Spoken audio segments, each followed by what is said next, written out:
This one was real. What were you? What was the first thing that went through your mind, Elizabeth? Was it, I'm alive, or what's happening to me, or have I died and gone to hell? When I woke, I thought I was in a dream.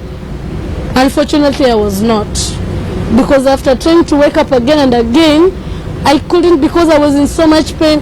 And that one happens to me even nowadays when I sleep, and in my dream when I encounter danger in my dream, I try to wake up and normally I can't. And when I manage to wake up, I wake up screaming. It happens to me. Wow. Okay, so none of them, you never saw them again? No, I never saw them. Never? No. If you saw them today, would you recognize them? I don't think so. They're probably watching you right now.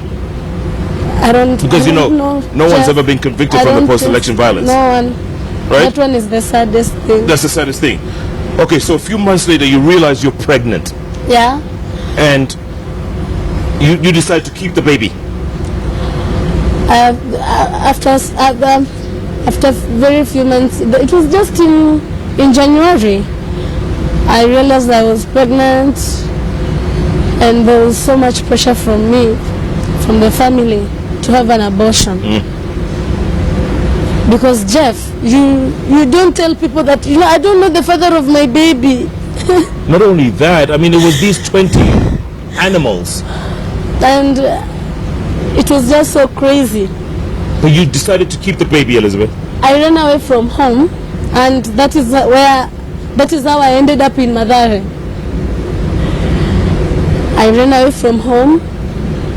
I went to Mathare. Because you decided to keep the baby? I decided to keep the baby, but I didn't know that that decision was one heavy decision that I had made. It was a heavy decision, Jeff. I didn't know that. It was just about the conscience and the value of the heart. I can't. How do I do this? It's just so crazy.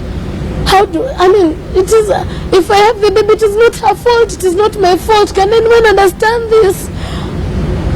But it was one heavy decision that I had made. But every day you would go to sleep thinking,